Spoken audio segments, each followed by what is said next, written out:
It's very confronting. I'm very grateful that all of you took time out of your schedule to attend this lecture. Thank you, Rector, for the introduction, the kind introduction, and the overview of this lecture and the importance of this. Also, Dean, thank you very much. And all faculty members involved in the organizing of the event. Before I start, I want to also acknowledge Ambassador Ruby Marks. He comes from Disabilities too, not the Berger, down the corner. But also my favorite leader, Bishop Bradley Adonis. Thank you very much for taking the time. I think for me, thinking about multilingualism and thinking about language and how we should think about it, how we should connect it to persons, people who speak, it really starts with my own journey. When I was a Kaaps at the beginning, it's a Kaaps from Davis. And when you enter in academia, you sound strange because it's not quite what they want you to sound like. So when you see this lighting, it's Christmas clear. Now, I'm not the small one in front, my mother will tell you. I'm the one in the red clothes. That's a bit of weight. Too much sugar. But I think if you grow up in disabilities, you grow up for the first 6 years expanding your linguistic repertoire. And that's the languages and styles and accents that you are socialized into. It's usually first Kaaps, because that's what your mother speaks, that's what your father speaks. Then it's English, and then it's a little bit of what we call Sabella, the number gangs language. You can't escape it because it's around you, but that defines you. And for a very long time, when I entered into academia, I tried to think very carefully about what those speakers, especially from disabilities, do with their language. Now, of course, when I was that likely there, I didn't think about something here. But that's me with my cousins at the back in blue, and my second oldest brother in front of me, Mario. When I sort of came from high school, I didn't go to UWC or to university directly. I went to go work in ShopRite, offloading trailers. But I studied law part-time, and to this day I still listen to law podcasts, analyzing court cases. So I have a love for law, my second love. But when I came to university, for me, I think it was very important when I did postgraduate studies. Christopher Stroud, who the Rector mentioned, made a significant impact because I was about to leave from UCT. I got accepted by UCT, and it was in December, to go do a master's. And then the dean there, back then Stanley Reed, said, no, don't go. The professor is going to come from overseas. You should stay. And I did. But this is where I come from my PhD research, and here already I started thinking about multilingualism and how to define multilingualism. And I focused on the practice of hip-hop culture in Kailsriver and Chisanyama places, bright places like Missouri's Meat. So every Wednesday when I was supposed to go to church, I was in the club. Not doing anything in the club. But, and on Fridays and Saturdays I was at Missouri's Meat, picking up weights, eating meat. But how I got to this PhD is through Christopher Stroud. But the other person was Adam Howe, my colleague there at the back there. I went to the library because I needed another focus on level 12. And there, level 12 was Adam Houck's thesis. He's the first person to write a thesis on hip-hop. And it completely just, I was stunned. I needed language the additional language to develop a focus on multilingualism, and here comes Adam Houck, the first person to produce a thesis on hip-hop. This is me at least inaugural, so he's not doing GT today. He's off the hook. So this is a picture. If you ever want to read his thesis, please go ahead. Adam's direction in his thesis pointed me to Kaaps, signifying monkey, but also to bell hooks. So I get a proper dose of feminist literature, but also cultural studies. And that helped me to develop a social approach with Christopher Starr to multilingualism. It was about, rethinking ideas about individual speakers and communities, like Bishop Mavis, like Heidelfeld, and what do they do with language? What are the changing ideas of language being developed?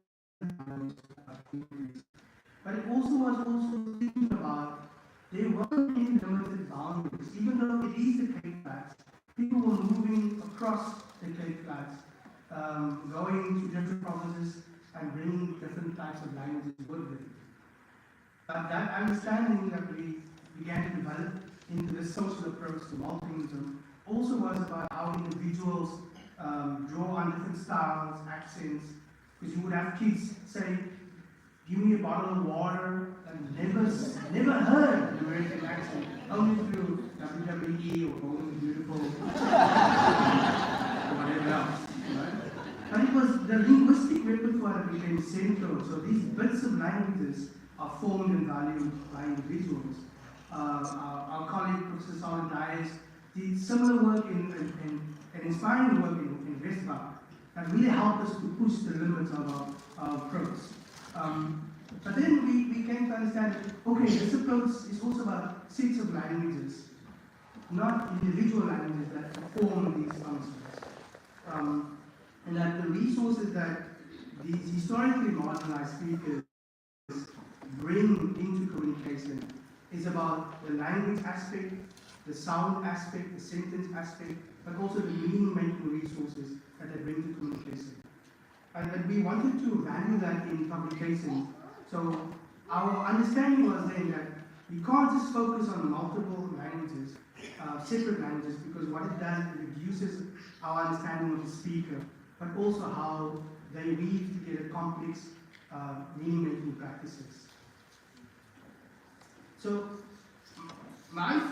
Christopher said to me that my PhD thesis was complete by the third draft, by year 3, and then I was very angry when he told me afterwards, But he said, no, you needed to develop and to prepare yourself for producing your first book.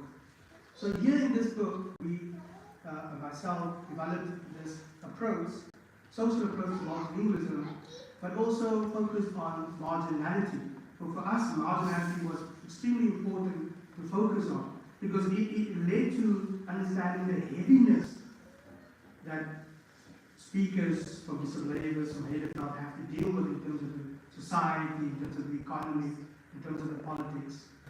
I'm fond of saying that no person can eat a language. The parents in disabilities, they don't care about language per se. They want to put food on the table. It's our job as linguists to help them understand the importance of language and how they should value through our research. So focus on marginality also helped us to understand, demonstrate how marginality was society. And here in the book I also linked marginality to ideology, those false beliefs. Just because you don't speak pure Afrikaans doesn't mean you're less intelligent, for example. So voices of marginality often when they are manufactured through processes of social hierarchies and distinctions. It's not found. It's not discovered. It's made. So the other idea developed in this book is that I tried to show that some languages were complete, were whole, are legitimized through structural description, in other words, through sentence grammatical analysis, through codification and standardization, and they are defined as languages in language policies as well. While others like Kaaps, for example, were the opposite. They were weak. They were always at the bottom of a language hierarchy. What I learned through the hip-hop artists, I didn't find amongst the linguists in my community. Very, very limited scholarship constrained us, and we had to look elsewhere, and we had to look into the community to teach us. And in this case, I'm very grateful to Adam and the hip-hop artists in the community for teaching us how to approach or develop a social approach to multilingualism. Chris's impact, I think, figures here importantly because he helped me understand that you start raising questions when you're thinking about speaker agency and voice. Agency is your ability to bring about change, institutional change, and voice is your ability to make yourself heard. And when we thought about this very carefully and the way that we defined it, we approached multilingualism and language repertoires and the linguistic justice for historically marginalized speakers differently. So one of the key questions was that we always thought about what would it mean to think through a notion of linguistic citizenship for historically marginalized speakers.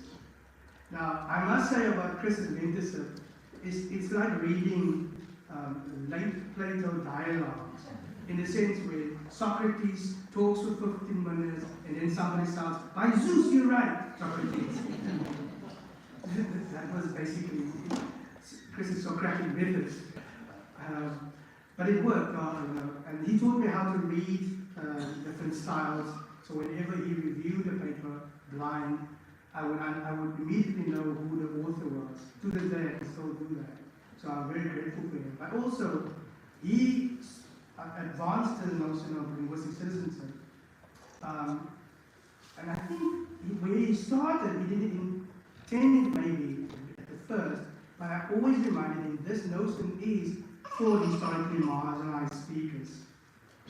Because what it does, it captures the way, or situations where speakers themselves exercise control over their language, deciding what a language is or are, and what they mean, and where language issues are discursively tied to a range of social issues, such as policy issues and questions of equity. Everywhere we studied these acts of linguistic citizenship, we would try to understand what the speakers were doing with language, so that we could build the theory from the speakers and not from top down. Here's another picture, Chris. He insisted, so I apologize. For watching Chris.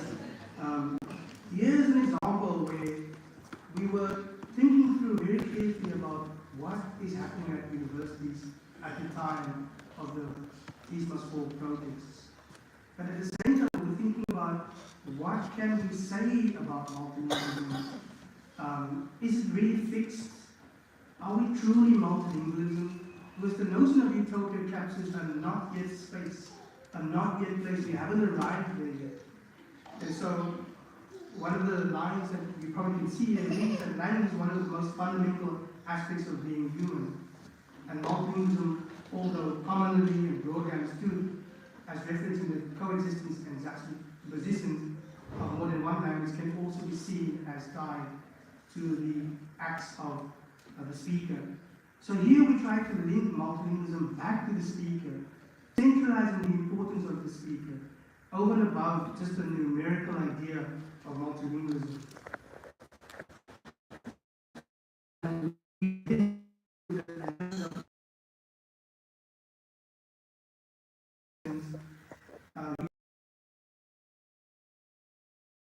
Decided to linguistic citizenship,